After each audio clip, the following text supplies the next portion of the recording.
Good morning all, and welcome to this morning's webinar on Office 365. On behalf of Solutions IT, I'd like to welcome you to this session. Today we have Steve Sokas from Standout Education, who will be running the PL. We are a bit low on the Q&A resources, so myself and Steve will be answering those. So if you do have questions, put them up on the Q&A. We may not be able to answer them as we go through. We may have to do some of the answering at the end of the session. This session will be recorded and you'll be able to find it on the Solutions IT website, which is www.solutionsit.com.au/news. And without further ado, I'll hand you over to Steve.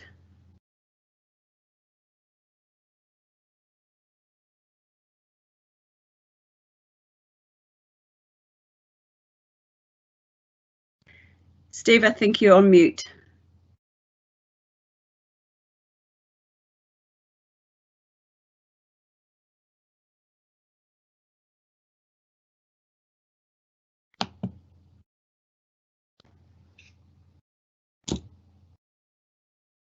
Steve, you're still on mute.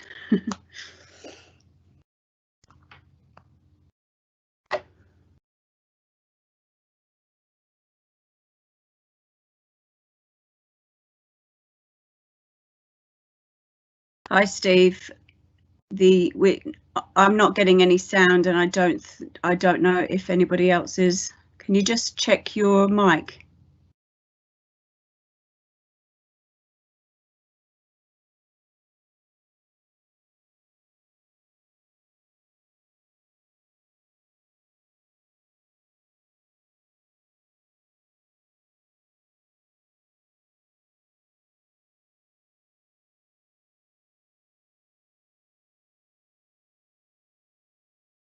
Apologies, guys. I think we've got a sound issue. Okay, Sarah, am I back yes, now?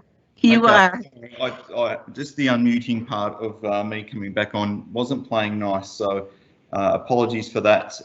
Let me restart that presentation. So I'm hoping this particular screen was up a second ago. So yeah, thank you for the introduction, Sarah, and apologies for that little tech intro. I hope you stayed online and were patient enough to wait for us to come back through. Also, a big thank you to Solutions IT and obviously to Microsoft for funding this PD. And today is all about just an overview of all the tools you have in Office 365 for remote learning. Now, some of the tools that I'm going to show you today, I'm not going to go into them in great detail because I might even escape that for a second. On the Solutions IT website, where Sarah mentioned all things are hosted, we've actually been running sessions throughout the whole week, and we've been running specific sessions. You'll need to go to the news area on the Solutions IT website to see the OneNote stuff, the inclusive education and the Teams webinars. So those webinars are there, and we'll delve into each of those products a little bit deeper than what I will cover today. But in essence, today is a bit of a showcase of what we can do in with Office 365. So I will just start off in a space for Teams. And Sarah, you can confirm you can still see my screen right now? I can, yep. Awesome, thank you so much. Okay, so we've got an issue that's obviously been brewing, and I know that the crowd I'm speaking to today are mainly from the education department. And so the video conferencing, let me just maybe make mention there, and I know that Solutions IT have been running WebEx as a solution for education department schools, and that's obviously the recommended place for people to go. However, I will just recap on something that Stephen Payne in yesterday's presentation covered off in Teams, and that's pretty much all I'll say in Teams, other than the fact that most of you will have or be part of a department school team where you can chat and launch meetings for everybody. But in that video yesterday, or the webinar from yesterday's recording, Steve made mention of the fact that even department schools can sort of use Teams to have conversations with kids at home. It doesn't happen by allowing you to create a team for a class like a Year 5 class or an upper school science class, but in the calendar area, he showed off the ability to click on new meeting, and when you want to invite Year 6 class, if you were to send an invitation to yourself, so I'm going to put my name in there, standouted.com.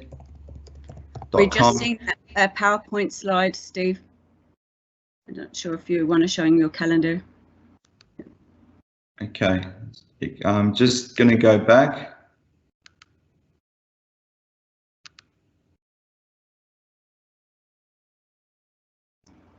Okay, hang on a second. Just got some issues with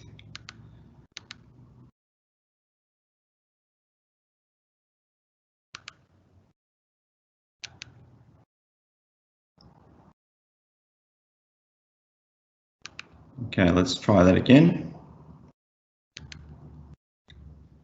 You can see that now, Sarah?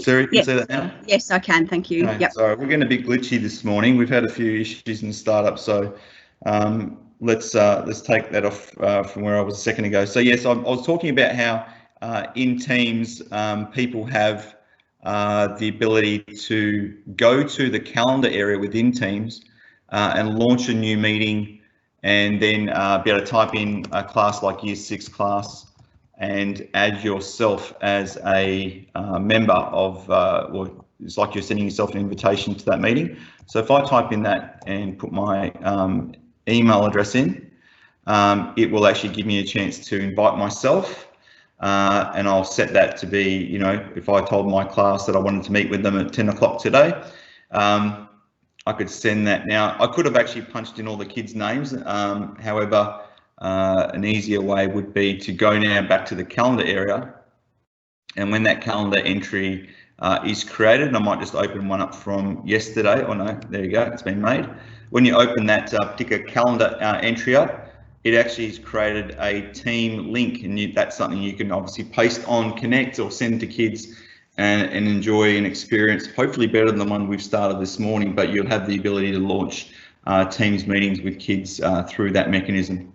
So hoping that that might trigger a chance for you to find out more, and as mentioned, you'll be able to watch a replay of that in this webinar recording and or yesterday's one. So that's all I'll say about Teams. I really want to get on to now the core of the products that you can use for remote learning, and a big focus of that right now is on the use of Class Notebook. So I'm going to go to office.com, and I might just make mention to you all that all students and teachers in WA, and in fact Australia, when they log into office.com, are entitled to 5 free copies of Office by clicking on install. Of course, if you're working on your school device, it's unlikely you need to install anything because those will likely be installed already on your device. So when you come to this particular tile, the premier tool for distributing work and getting work back is through Class Notebook. So the Class Notebook tab, I won't go into massive detail about OneNote and how it works, but I will just make mention that when you click on that tile, you can set up a Class Notebook, and it guides you through a little wizard where you can turn around and make a Year 6 class notebook. I might just call it 2020. Click on next, and the wizard just pretty much explains to you what you're going to get. The OneNote Notebook is going to give you, as a teacher and the students, a place that you can work together in a collaboration space. Those features can actually be turned off and on when needed. And then the most important part is the content library. It's going to give you a content library where you can put your resources up, and students can't touch those resources. They can't pre-fill a worksheet in.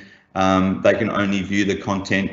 They can actually copy pages from there, but the real magic happens in this space, that it gives each student a notebook, a private space for them to work in, and you can go in as a teacher and edit their stuff, and obviously they can't see each other's workbooks, however, which is very handy. So the wizard, when you go through, asks you to go through and invite other teachers. And at this stage, if this was an example for a Year 6 class, we've been encouraging people to add the elective teachers like music and health and whatever it might, and languages, so that those teachers can actually access the same book, and therefore students can just stay within the one notebook for all their work. So ed support teachers are another type of position that you might want to add there, but even though they might work with 1 or 2 individuals, we want to give them permission to be able to jump in and provide feedback and assist the students that they help. So I'll click on next right now, and then there's an area here for typing in your students' names. Now, if you're a senior school teacher in an elective subject, you know, like your health classes, it's likely that you actually teach quite a few year groups and quite a few cohorts of kids. So there is some resources that are floating around on the Education Connect system, which will show you how you can quickly copy and paste all the student emails from your class into this space, so you don't have to sit there one by one. And if I type in Steve, it'll actually scan all the Steves in my organisation. And of course, for the Education Department, you're all grouped together, so there's quite a few names that will appear, and you want to make sure that you're entering the right and inviting the right students to your notebook. So if you do get started, don't fear, you can always come back and add teachers and students at a later date.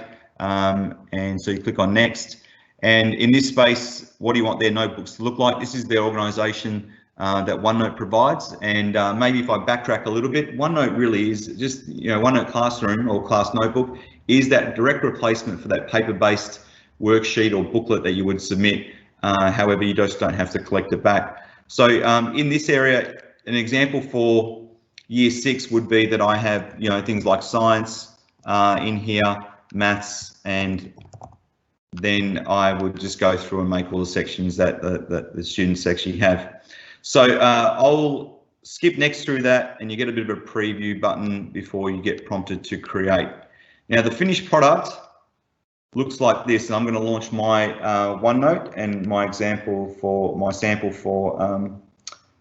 here's a PE studies class that I've got, and you can see here there's a collaboration space.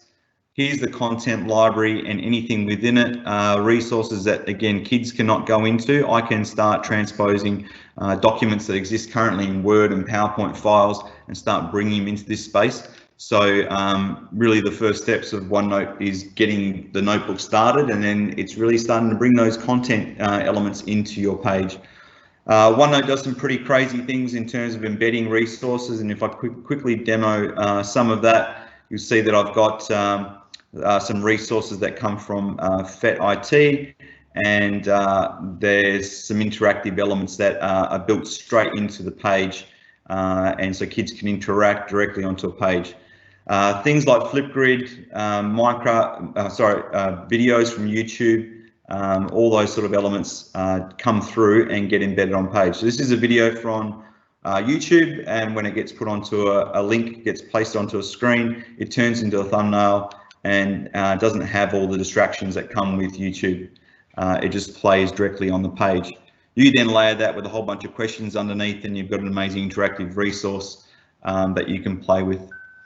So many features there with OneNote. I don't want to go too heavily into how to get started. I definitely recommend going to the webinar from yesterday and all the resources that are on Solutions IT website for more information about how to get started with that. But maybe it'd be reminiscent of me not to show this last part, which is the ability for, you know, here's an example of the kids' work, and I can use the tools within the Class Notebook tab to review student work quickly and simply. So I can dive into using the Review Student Work tab and view the fitness page, section, the fitness section, and then I might click on the assignment that I've pushed out, and you can see that I can click on kids' names. It will take me straight to their assignment. You can see this is obviously my annotations and some audio feedback that I left on screen, and those sort of elements are pretty clever, that you can just, you know, annotate and leave audio files, and the magic happens. Kids are not having to submit things via email and filling up your inbox. So, so just an example of how that mechanism works within distributing work through OneNote Classroom, but then they just work within their books for you to retrieve and see what they've done and provide that feedback. So Class Notebook, it is possibly the premier tool within the system of Office 365. So I'll just close that. Few other places I want to talk about right now, and that's obviously just if I come back to this office.com website, there are some other tools around assessment and quizzes. So if you log into office.com with your department account, you should come across a application called Forms. And when you click on Forms for the first time, Forms, unlike Word and PowerPoint that live on your computer as dedicated apps, is only online. So if I click on, I might just go back and actually make a quiz instead. So if I was to make a quiz, everything's on the browser. So I might just quickly make an Office 365 quiz. And if you do start exploring the benefits of Forms, you're going to see a lot of artificial intelligence. So if I type in here, which Office 365 app has sections, and if you knew the answer to that, you might know that that is OneNote. But as soon as I type in OneNote, you'll see all of a sudden artificial intelligence turns around and says, you know, let's bring in Sway and Forms and Teams. And of course, you just tick the right answer and provide points, a point system and a chance for that. Now, obviously, with assessment, you know, with a form like this, you generally just make the form. You can preview what it looks like on a computer or on a mobile device. It's mobile friendly, and you can do some other things around making it pretty. Even embedding videos and other pictures into forms. There's so many different types of tools that you can use. Even a new feature called a file uploader. So that will actually file uploader will prompt a student with their device to browse to a file, which automatically goes to your OneDrive location. So another way to receive work. So have a look at Forms, and there's an amazing course that you can do on the Microsoft Education Centre on Forms, which only is an hour or so long. Click your way through it, and some great ideas. So the conclusion of your form, you just essentially can copy that and send it out to students for them to complete it.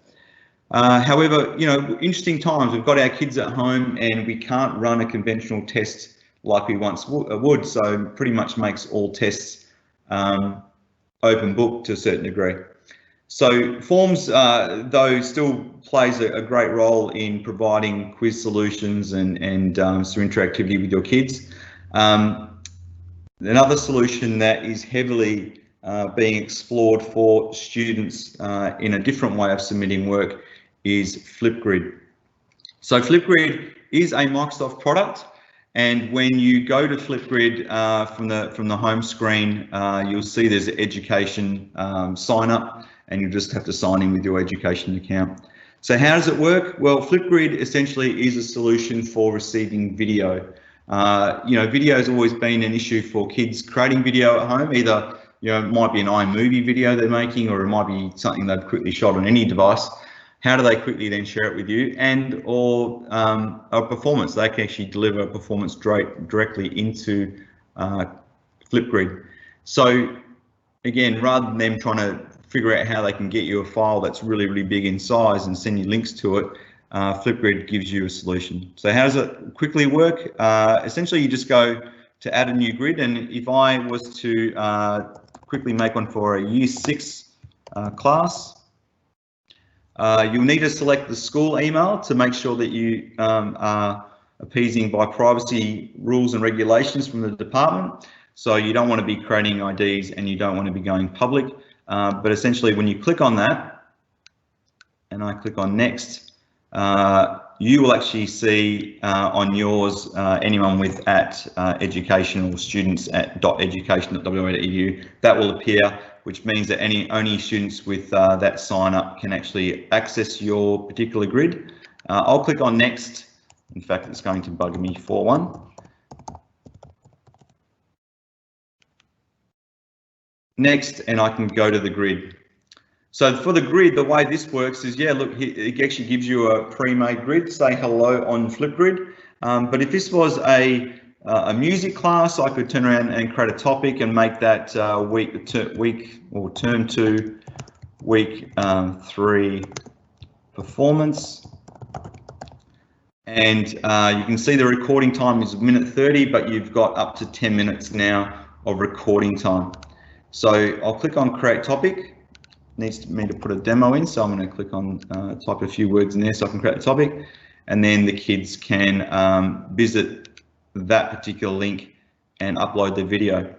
So how that actually looks is like this. Students will come to a page once you've created it, and you will see that they can record a response, and that just launches a video. You're going to see my face right now, and I'll give you a quick wave. Let's retry the camera. Oh, the camera might be actually being used by Teams, and that's why it's not going to work. So just trust me that the students get the ability to press record, and just through the browsing window. So through Safari on a iPad, through any browsing window on a desktop device, the camera will turn on and let them perform directly into the screen. Have some basic editing, and then they just click on next and send it through. So also important to note that they can also import video. So if they make a video on something like iMovie, they can just browse the video and upload it, as long as it fits within the time constraints that you've set for the particular task. So have a look at Flipgrid. So yes? Steve, got a question about forms. Yep. I've got a question from a science teacher saying, is there an ability to do subscripts and superscripts for format in forms? Yeah, so I'll show you what's available in forms, and this is only available when you make a quiz. I'm just going to quickly go into quiz and choice, and I will then select the 3 dots to the bottom right of that particular box for that question, and I will select math option. So what math option does, it opens up a different type of editor. I'm not sure if this is going to do exactly what the science teacher needs it to do, but there's some basic maths built into that component, as long as you've tagged the maths. So maybe while I'm here, I might just quickly show you its strengths, because you can do things like 10x minus 9 equals 109. And when you put that in, you'll see that oh, I might just change it to be plus, so I get the weirdness come through. Okay, so 10x. Okay, and you'll see that the forms has actually worked out the equation, and you can take all those answers, and even more cleverly, that when you click on choice, again, it turns around and says, would you like these questions? And you might turn around and say, yep, I'll have all those. So for a science teacher, I'm not sure it's going to give you everything you need. For maths teachers, I think you guys will love some of the tools that are built into forms. Was there anything else there that popped up about forms, or even Flipgrid? Nothing, no other questions at this point in time. Okay, cool. So I've basically shown off Flipgrid and forms as your 2 sort of solutions around assessment, and as I mentioned, you're probably going to have to find you have to change your assessment style, and things like multiple choice, they're going to be open-ended, so you're going to have to ask different types of questions to elicit responses to show student understanding, and so forms, while I'm back here, will give you the chance to click on text and students to have a long answer to a question. So please look at that, and all the results from all the students who complete the form appear here. If there is multiple choice, they auto mark and will come up with pretty graphs. And if it's extended responses, you'll see them here, and you can also export the results to Excel. So that is just covering off an assessment. So the last one I want to just quickly show you, well, there's 2 more things I want to cover, and that is going back to the MicrosoftOffice.com website. A lot of people are asking about, how do we get our resources up? and pushed out. And of course, you've got Connect where you can upload a PowerPoint and the like. But I want to just quickly show off Sway. And Sway is a great tool for creating an online single page website that either scrolls vertically, horizontally, or can actually look like a PowerPoint online. The great news is there's again a great course on the Microsoft Education community for Sway. But the good news is for people, if you always can start from a document. So if I was to click on Start Document and I browse to a biomechanics revision PowerPoint, it's actually going to grab all the components and text within that PowerPoint and automatically generate a Sway that has a web link. So I'll wait for that to pop up, but you'll see that it has brought in all the elements of that and just put it on screen. So now you can share a link with your students, and there's some clever integrations that happen here, but just a great way again to refresh what might be tired looking PowerPoints.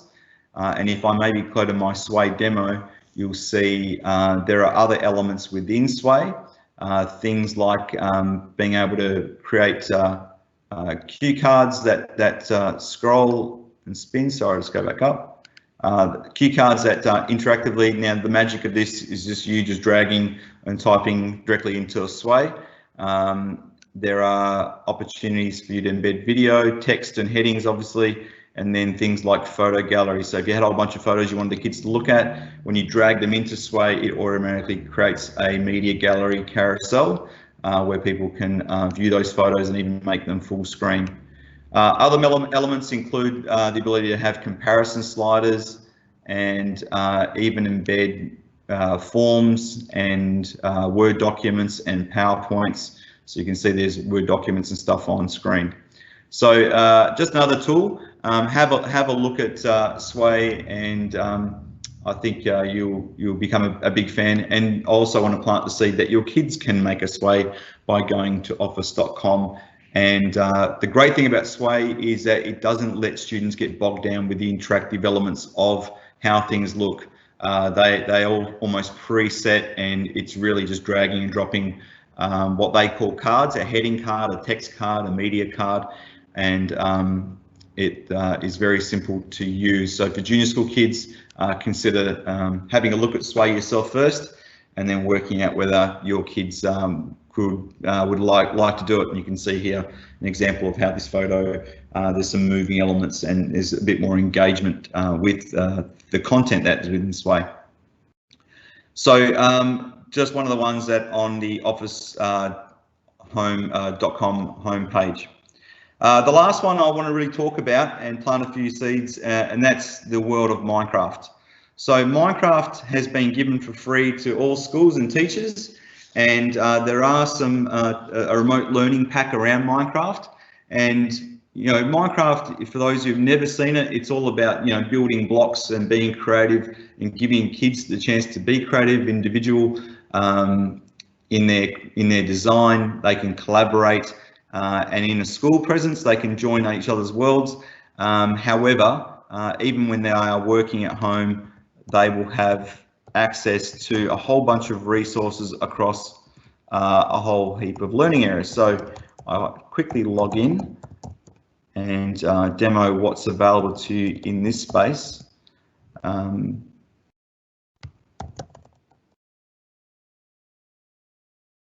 Students will actually arrive in this area and they can click on play, and so can you as a teacher. And if I go to the view library section, I'm going to see a whole heap of lessons, and I can go to things like science, and there's biology, chemistry. You can see things like different biomes that kids can explore, and even within math, there are lessons galore in this space. So if I was to click on a lesson, the way it looks is that here we go. We've got a lesson on fraction, and it's all about farming.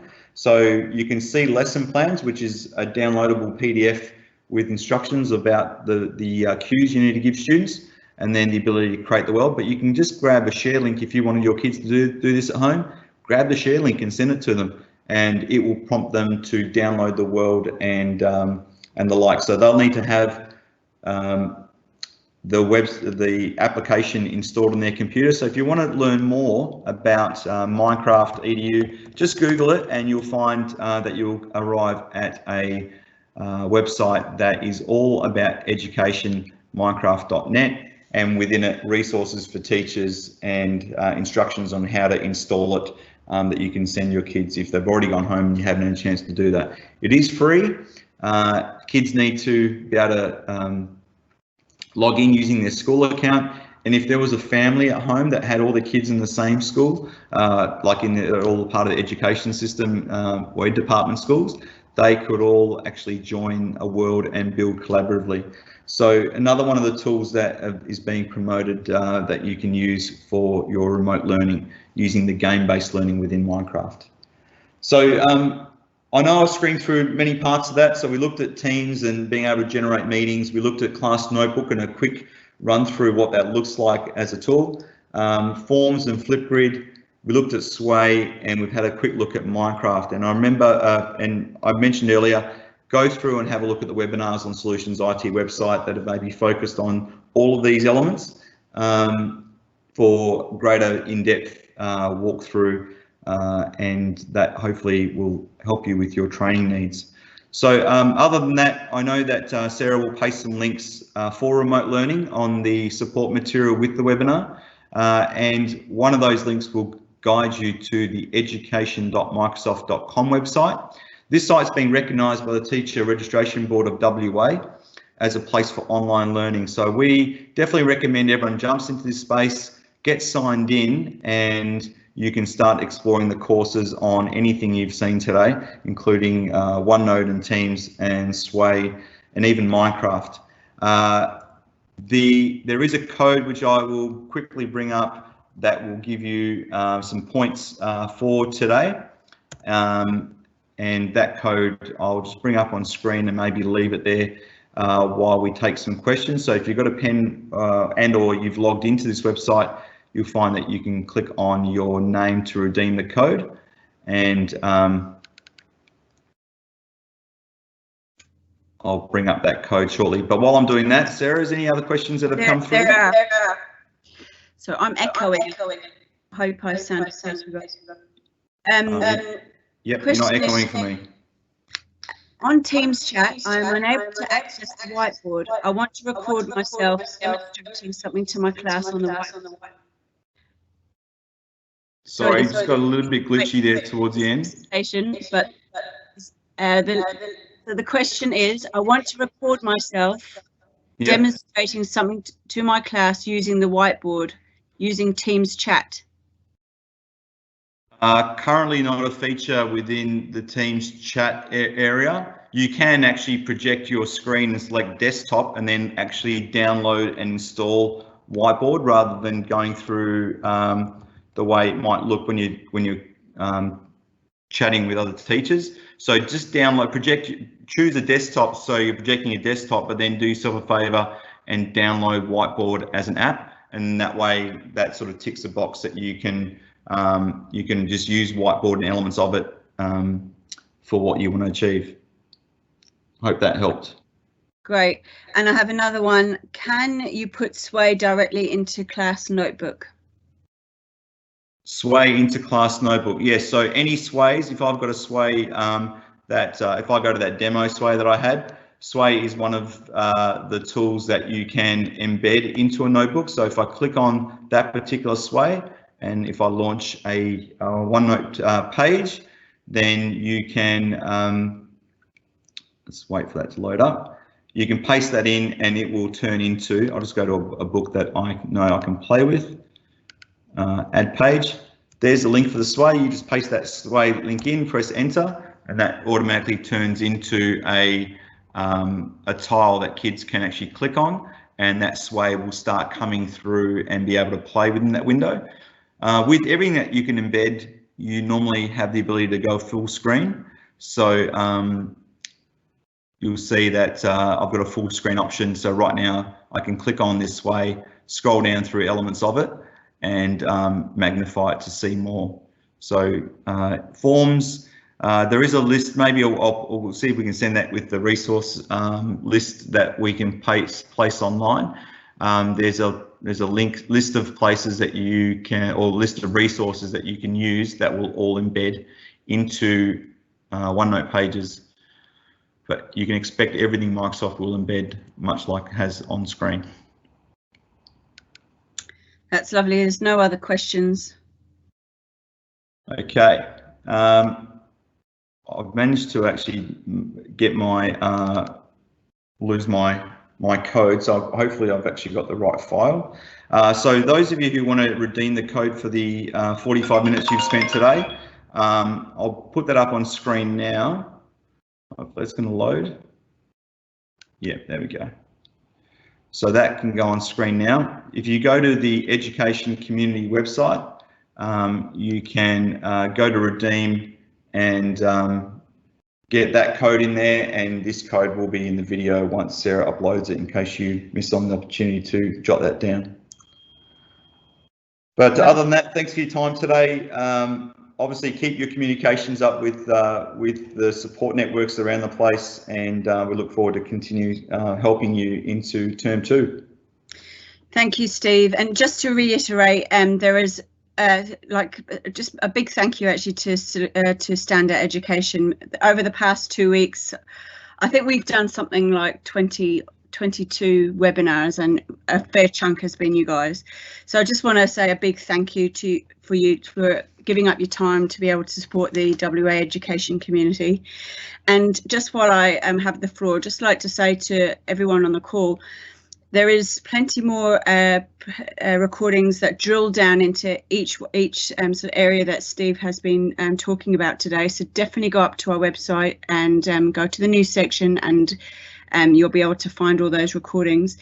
And also a plug for Standout Education. If you want to organise something school specific, and then do contact Steve and Stephen for your school specific PL if that is something that you want to do, and they can give you a rundown of the costs and the availability that they have. And while I have you all as well, happy Easter. I hope you all get a decent break. I know next term is going to look completely different for a lot of, well, for everybody. And take care. Thank you very much.